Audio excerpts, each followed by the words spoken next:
staff, Steve Kerr decided to take Moses Moody out after him single-handedly keeping the Warriors in during a really terrible stretch of basketball in the fourth quarter. He scored all 11 of his points in that fourth quarter, went 3 for 3 really against the Kings himself, and was benched. And when Steve Kerr was asked about it, he said he wanted to go with his vets.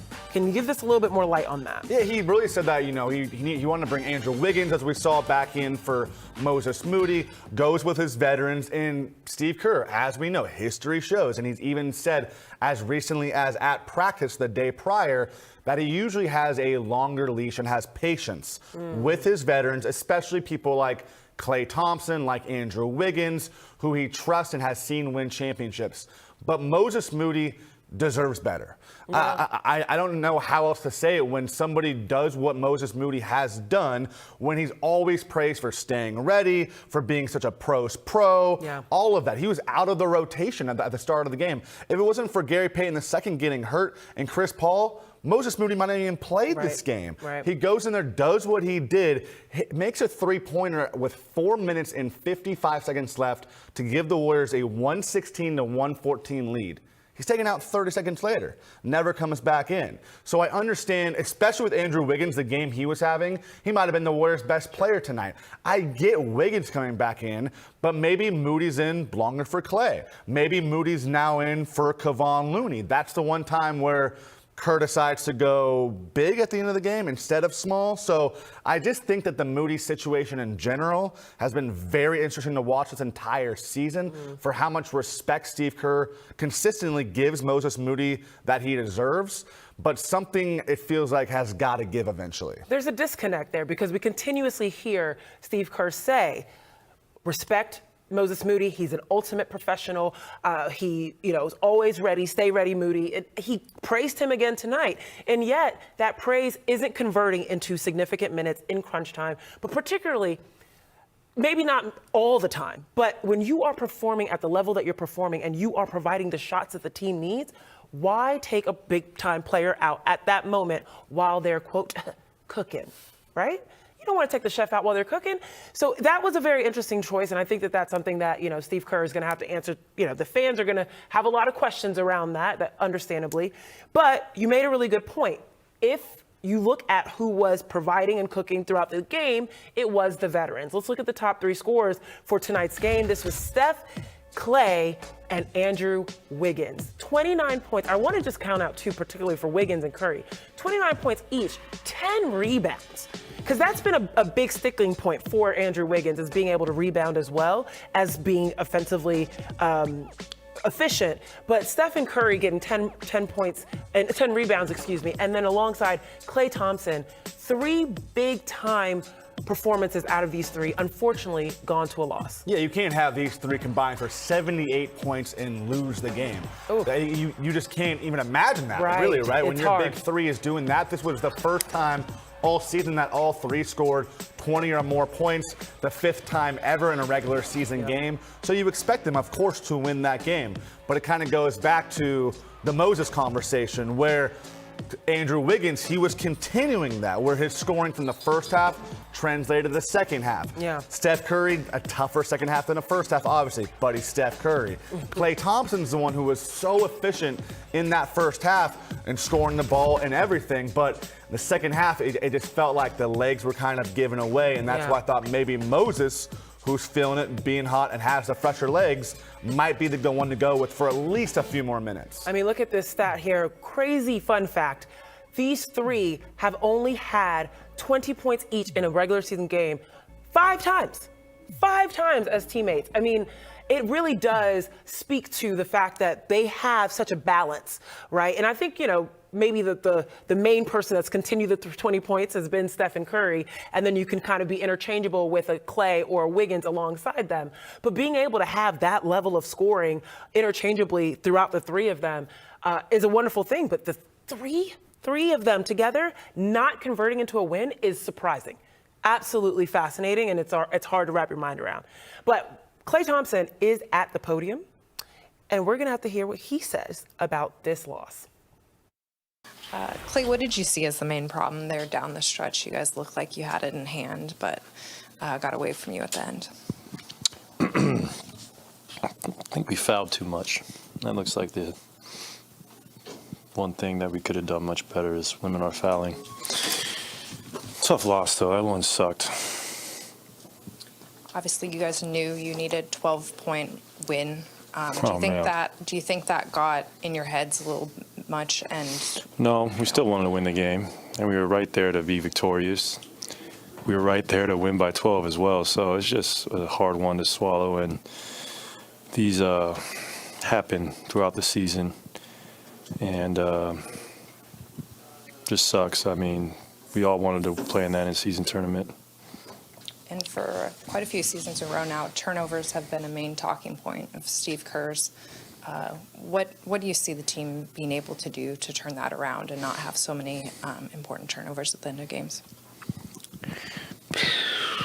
That's a good question. I would say stick with it, not get discouraged by a bad night tonight, and realize we're going home with an opportunity to right the ship. I still have wholehearted belief in this team that we can do some special things, and I know we will. Klay, there was a couple turnovers towards the end. That's not normally characteristic of the Warriors. What do you just think that was? Just, not to say it was brain freeze, but just not really paying attention to details? Yeah, you could say that, or just being careless with the ball. Gosh, I don't know. It's just a tough, carelessness with the ball was our biggest defect tonight. Oof, I feel it. Like, that one sucked, right? Just like he said. And also saying, having the opportunity to go home and right the ship. Now, everyone thought that tonight was going to be that big night because of one particular player coming back. Yes, Draymond Green was back, and this was supposed to help right the ship. There was the absence of GP2. He came back, and now Draymond Green's back. And that first half, ship was on course. And then the end of the game. What would you make of Draymond's comeback tonight? I would say it's an up and down comeback, right? That first game back, and you can't really say you got to put rust off by any means, because it's not like he's coming back from an injury, but he also has not played in the game for 2 weeks now because of the 5-game suspension. From the start, he looked like Draymond Green. That first quarter, he was a +10 in the first quarter. He was defending fast breaks. He was getting big-time blocks, pushing the pace. So, yeah, he looked like himself at first. And then in the end, an uncharacteristic turnover and a big-time technical foul. Yes, and we know that technical fouls, getting Draymond energized through the conversations with referees, that is what teams want to pounce on. And that's what Malik Monk said was his kind of light at the end of the tunnel. He said that in the fourth quarter, when Green got that tag, that is when he knew, and the team knew that was their moment to strike. He also said limiting the Warriors' threes. Sure, of course, they went off for 3, but let's just be real. Getting Green distracted, talking to the refs, worried about the refs, all of that was way more important for getting the Kings an opportunity and a little bit of a sliver to say, oh, they're not focused right now. They're worried about Draymond. Draymond's worried about the refs. We are going to worry about winning this game, and that's what happened. Yeah, it's exactly kind of what we talked about before the game where, look, opposing teams aren't going to act like they don't know what's going on with Draymond. They know the history. They're going to try to provoke him. And it's not like he had some big blow up by any means, but I would say there are a few possessions in a row where it was starting to boil up. And yeah, just because he was doing this, that was not a one-off by any means. A ref is looking for an excuse almost to find a way to ding Draymond Green. And that's what they did to Draymond Green. And the Kings completely took advantage. They were down 107-98 when Draymond Green was hit with a technical foul. The Warriors were then outscored 26-16 the rest of the way, and you just felt that building erupt. You felt Malik Monk. You felt the Kings just take advantage of that and go, okay, we got him on the ropes now. Let's find a way to get him with a haymaker here. When you're playing and you get in someone's head, you start that. Yeah. That's what you saw the Kings starting to do from a mental perspective. They were like, oh, yeah. Draymond Green's right back where he was. He just came off the suspension. He's still in that mindset. He's still trying to call for those fouls. And you saw it with that first, you were very nice saying that it was a maybe flop. It was a flop. We're going to say it was very apparently a flop. But he wanted that call, and he didn't get it, and he kept going, and it distracted him in the end. And Malik Monk said he saw his opportunity, and he took advantage of that. But when we come back, we're going to talk about some big losses that the Warriors experienced in this game beyond the final score. Yep, that's the player GP2. Huge impact, huge loss this game. Don't go anywhere. It's Dubs Talk Live.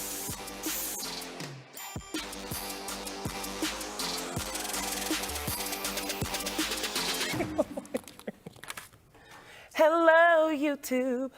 I gotta stop doing that. I'm gonna keep doing it. It is what it is. YouTube, what's going on, man? I know y'all are feeling it. I just know you are, because we're feeling it. Yeah, social media is ablaze right now. Oh yeah, I mean, there are people that aren't even Warriors fans. Happy. Exactly, there are people that are even Warriors fans that are like, "What the heck just Couple happened?" of head scratchers at the end of that game, that's for sure. Yeah, I mean, you listen to what Klay said. These games happen, right? These type of losses happen throughout the season. You're going to have to adjust and learn what you can from the game, and then try to adjust. But this one was a tough one, especially because he said we were right there. They were able to win. They were able to win by 12, and they were able to advance to the in-season tournament. And now those dreams are gone. No, it was just a deflating loss. Yeah. Completely deflating. And it kind of goes back to this whole big brother, little brother thing. And you're seeing the younger, athletic team that's kind of had enough of being that little brother. And when a little brother has had enough of something eventually, and it's getting to the same size and getting more athletic, all that, and they can kind of feed off of that and go, not anymore, old man. Like, that's when you're really starting to go, okay, watch out. So much, like, now it's no more little brother, big brother stuff anymore. No more of it right now. As a person that is 6 feet tall and my big sister is only 5'7", I can speak from experience. I know what those days look like when I started to win the fights. Okay, I was like, oh, you can't pin me down anymore, big sis. You can't. Sure. So yeah, no, The fear factor is different at this point. It's a very big difference, and the rest of the league is also paying attention.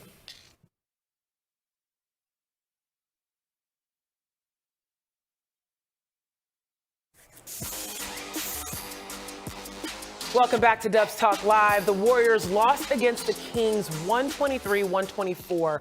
But as we mentioned, that was not the only loss they undertook tonight. They also had 2 players go out as well. However, before we get into the losses, let's talk about some good things that happened.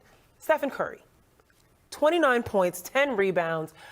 I mean, 6 assists. It was a really amazing, well-rounded game for Steph. And you could see he really likes to play against the Kings. He really likes to show up against them. He likes to hit those big-time shots. He was having fun throughout the game. But there was an aspect of his game where he struggled. Turnovers. He led, him and Andrew Wiggins.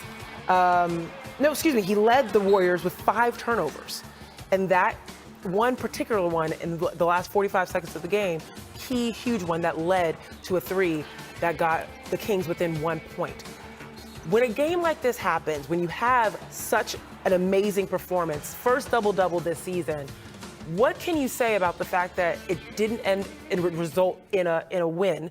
And what can you say about his leadership? Because you can put all the points up in the world, you can do a great job rebounding, you can do all of that, but if you can't get your team to rally around you and be able to get that win, what does that really say in terms of your performance that night? I think, number one, it's pretty phenomenal that you can have a 29-point, 10-rebound double-double, and it's far from your best game this season. And they're only not even 20 games into the season. Yeah. And it is far from Steph Curry's best game in this season. But the leadership aspect I do want to bring up, because it was really cool seeing that there was times when you really saw Steph bringing people in, talking about how they needed to get stops, talking even about in-season tournament, what it means, the point differentials, all of it. Hey, if we get a stop here, it should only be, we got to stop the ball movement. We're giving them too many extra chances, too many second chances right now. When you look at the rebounding, there were too many times when the Kings, you look and you go, okay, did they just get 3, 4, 5 offensive rebounds in one possession right there? So not Steph's best game, far from his worst for sure. The leadership I thought was definitely on display, but the turnovers this entire season, for how great Steph has been, have been a problem. They just have. And I know it's part of his nature, this chaotic offense, of course, but down the stretch, there has to be a little bit of a balance, right? There has to be a tipping point on the scale where Steph goes, hey, I got to slow down, control it, almost play a little bit, not all of it, but a little bit more of a Chris Paul style of play and just slow it down and know that at any point he can still have that burst, get open and get his shot, right? So the turnovers have been an issue, but with Steph Curry, for the most part, you take the bad with the good because the good usually outweighs any of the bad. Oh, I mean, that's very true. But there was a little bit of bad I've alluded to already. Gary Payton II went out earlier in the game on a non-contact play. Before he did that, he was doing phenomenal things for the Warriors, not necessarily from a scoring perspective, but key steals at particular moments, rebounding crazily over 3 defenders. I mean, he was everywhere the Warriors needed him to be, and also does what he does best, gave them that boost of energy. And then a calf sprain of some sort in his right calf later in the game, and they said, the update from Mark Spears of Anscape, that he is going to get an MRI on his right calf tomorrow to check that out. He was just out with a left foot injury, which I believe he told you was a ankle. More of an ankle, way more of an ankle than a foot. It was seen as a left foot strain. Okay. But he was saying, I mean, you saw that he rolled the ankle, right. So foot ankle obviously kind of the same situation.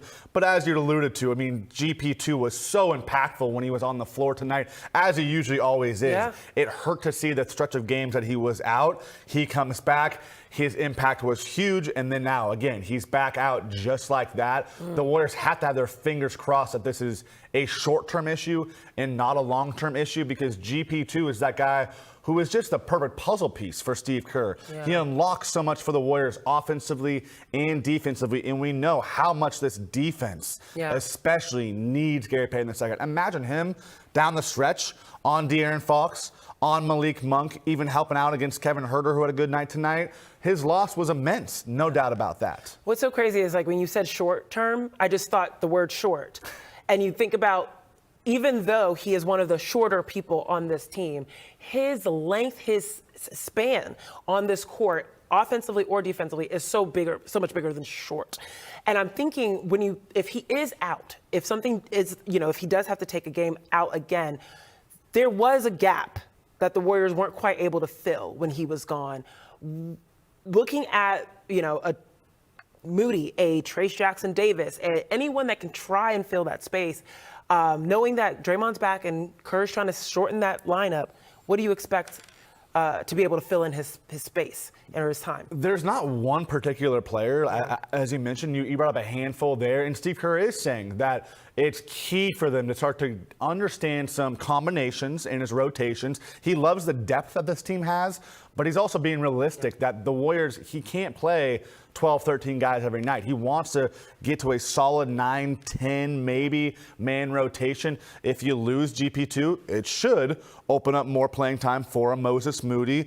Brandon Podziemski was a DMP tonight. Maybe we see more of him. We know that he's someone who's always very active, right? Good rebounder as well. Yes, exactly, right? Someone who always wants to get his nose in there, has a little bit of Gary Payton II in him, a little bit of what we saw with Dante DiVincenzo last season as well. So not one person that can fill those shoes, but I would definitely expect more Moody, as we've talked about, and maybe even Brandon Podziemski as well. Yeah, it's interesting because he plays like a forward, and you're saying as to fill him in his time, you're looking at guards, you're looking at forwards, you're looking at a mix of sizes across the roster. That just gives you an idea of how much impact he has. And then another person also out, Chris Paul, went out early in the game with an apparent hamstring leg injury. He went back to the locker. You saw him kind of gimping a little bit. He did not return.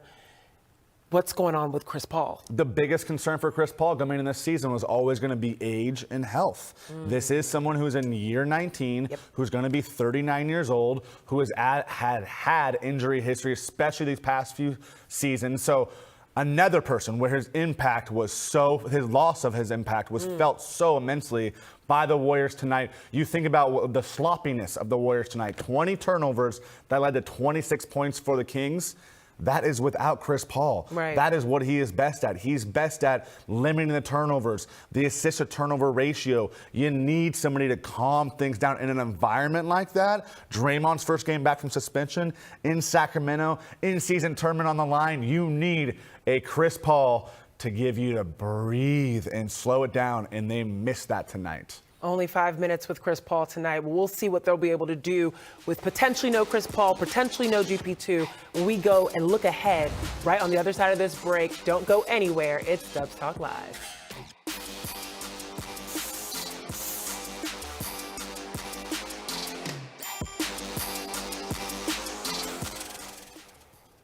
All righty. Ooh. Vernon Magbanua. What up, Vern? Vernon Magbanua. I'm sorry if I'm saying that wrong. I hate when people say my name wrong, but he mentioned something that I completely forgot about, but were huge. Clutch free throws by Kevon Looney. Missed. I know, yeah. Because of the turnovers, I've completely forgot. He missed those, and he missed those bad. Hit the front of the rim on the first one. It was just like, and you needed him to do that. When you look at his numbers tonight. He played 29 minutes. He made 2 free throws all night. That's it. He attempted 1 shot and 4 free throws, made 2, had only 5 rebounds and 2 assists. Yeah, not a great night for Kevon Looney. Even though he ended up +5, it was just still 2 points in 29 minutes and 5 rebounds.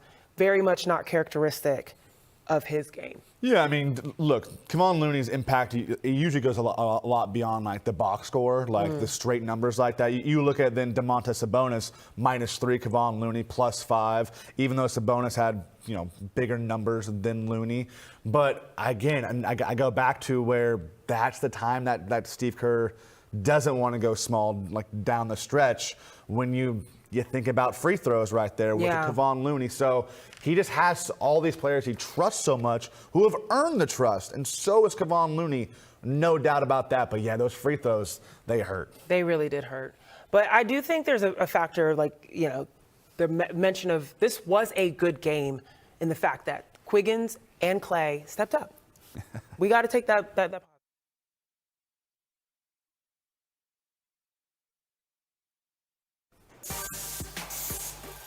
All righty, let's look ahead to what the Warriors have to face as they come back to Chase Center on Thursday against the LA Clippers. It's the first time we're going to be able to see that big 3 come to the Chase Center, and then also being able to do another one of those interesting the interesting baseball back-to-backs, right? Clippers at home, and then Clippers away, and then the youngins of Portland come into town. Very interesting to see what they're going to do. And then OKC again. OKC's been a handful this season so far for the Warriors. And they're playing in the in-season tournament. They've got a boost of confidence. A lot of young teams getting a boost of confidence, being able to make it into the in-season tournament. And the Warriors are about to face off against a few. Yeah, look, the Warriors have already lost twice to this OKC Thunder team. We know their struggles there. We know why it's a bad matchup with this young, long, athletic team. The Portland Trail Blazers, yeah, they're young too, and there might be more towards the bottom of the barrel, but they have a lot of talent, a lot of exciting talent, no doubt about that. But I'm just so interested in this Clippers matchup. And of course, because of the big three, but just to see the game-to-game adjustments when it came to that the baseball series with the Thunder, yes. the baseball series with the Timberwolves, they dropped both of those games, both instances. So got to get at least 1 out of 2. To see 2 out of 2 would be huge. But yes, I want to see those quick little adjustments by Steve Kerr, his staff, and the Warriors players. Yeah, those games are going to definitely be a reflection of how the Warriors are going to pan out this season. Thank you guys for joining us tonight. Zena, Keita, Dalton, Johnson. Warriors go down 123-124. We appreciate you joining us on Dubs Talk Live. Good night.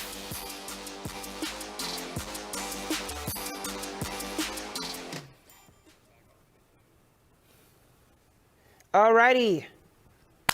Warriors, oh, man, fans. Woo! Y'all are some interesting GMs. Everyone's like, gotta rebuild. Get everyone out. Come on, guys. Let's let things play out a little bit, just a little bit, okay?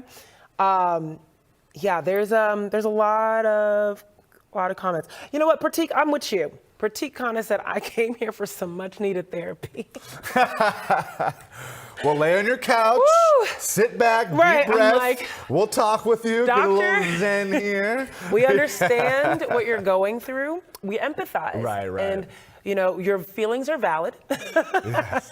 We We completely understand. There's an interesting question of, are we a better team than last season? I think this 20 game mark is always interesting to look at. Right now, they are 8-10. They got to win 2 straight games now against a tough team to get to 500 after 20 games. I think after that 20 game mark, a lot of people have to start to kind of look themselves in the mirror, reassess a little bit, and go, okay, is it because missing Draymond for this stretch, missing Steph for this stretch, missing GP for this stretch, or is it more, we need some changes, and we need them soon. Right, exactly. And that, it's going to be interesting when they're forced to have that conversation with themselves. I'm actually looking up what exactly, trying to figure out where the free agency deadline is. It's going to be a while for that. Oh, yeah. I mean, they obviously have time for, but I mean, yeah, you look at the buyout market, you look at obviously going even further towards the trade deadline and all of that. Trade deadline, yep. And there's they have until, I think, around February 10th, something like that. Yep. It's usually the first, second week of February. But yes, those conversations, whether it's February 8th. front office, whether it's coaches, whether it's players, or all of the above, they're going to be interesting, and they might come sooner than people expected. Yeah. But for now, this was one loss. It was a bad loss. Everyone's saying that, but woosah. Let's just take a second, right? It was a bad loss, but the Warriors, like Klay said, they've got to regroup. They're going to go home, regroup, take what they know and what they saw and what they learned, and right the ship. And they've got a chance to do that this Thursday at Chase Center. That's right. All right, folks. Well, we'll be back on Dubs Talk Live after that game as well. Hopefully, we'll have some more positive things to talk about. But we appreciate you joining us tonight. Deuces, YouTube fam. Peace. Peace.